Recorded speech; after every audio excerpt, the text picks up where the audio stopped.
ইউরোপীয় অঞ্চলে বিশ্বকাপ বাছাই পর্বের লড়াই। বাছাই পর্বে একই সাথে গতরাতে মাঠে নেমেছে সাবেক দুই বিশ্ব চ্যাম্পিয়ন স্পেন ও জার্মানি।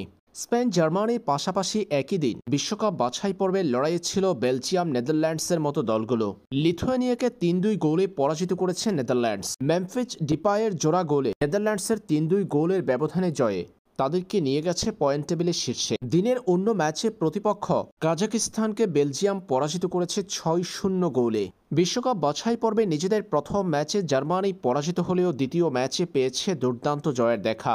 নর্দার্ন আয়ারল্যান্ডকে ৩-১ গোলে হারিয়েছে জার্মানরা। চারবারের বিশ্ব চ্যাম্পিয়নদের হয়ে একটি করে গোলের দেখা পেয়েছেন গেনাব্রি, আমেরি ও উইটস। ম্যাচের সপ্তম মিনিটে এগিয়ে যাওয়া জার্মানি পরবর্তী ২ গোলের দেখা পেয়েছে দ্বিতীয়ার্ধে। এর আগে ১ গোল হজম করে পয়েন্ট হারানোর শঙ্কায় পড়েছিল তারা। তবে দ্বিতীয়ার্ধের শেষ অংশে ৩ মিনিটে আমেরি ও উইটসের ২ গোলে জয় নিশ্চিত হয় জার্মানদের। ৬৯তম মিনিটে গোল করেন আমেরি এবং ৭২তম মিনিটে গোলের দেখা পেয়েছেন উইটস। এদিকে জার্মানির ৩-১ গোলের জয়ের দিন তুর্কিকে ৬-০ গোলে উড়িয়ে দিয়েছে স্পেন।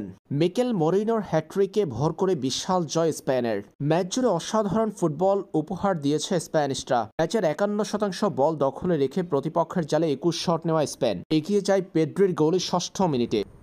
ম্যাচের ৬ষ্ঠ মিনিটে পেড্রির গোলে এগিয়ে যায় স্পেন। পরে স্পেনের স্কোরলাইনকে ২-০ করে মিকেল মেরিনো। ম্যাচের ২২তম মিনিটে তার গোলে স্কোরলাইন হয় ২-০। নিজের দ্বিতীয় গোলের দেখা পেয়েছেন মেরিনো ম্যাচের ৪৫তম মিনিটে। প্রথমার্ধের ইনজুরি টাইমের প্রথম মিনিটে জালের দেখা পেয়েছেন তিনি। তাতেই ৩-০ ব্যবধানে এগিয়ে থেকে প্রথমার্ধের খেলা শেষ করে স্পেন। পরে ম্যাচের দ্বিতীয়ার্ধে ৫৩তম মিনিটে ফেরান তরেসের গোলে স্পেনের স্কোরলাইন হয় ৪-০। এর ৪ মিনিট পর হ্যাট্রিক পূর্ণ করেন মিকেল মেরিনো। ম্যাচের ৫৭তম মিনিটে দলের পঞ্চম গোল করে হ্যাট্রিক পূর্ণ করেন এই স্প্যানিশ তারকা। শেষ অংশে ৬২তম মিনিটে পেড্রি পেয়েছেন নিজের দ্বিতীয় ও দলের ৬ষ্ঠ গোলের দেখা। বাকি সময় আর কোনো গোল না হলে এই লিড ধরে রেখে ৬-০ গোলের বিশাল জয় নিয়ে মাঠ ছাড়ে স্পেন। টানা ২ জয়ে পয়েন্ট টেবিলে সবার উপরে অবস্থান করছে ২০১০ সালের বিশ্ব চ্যাম্পিয়নরা।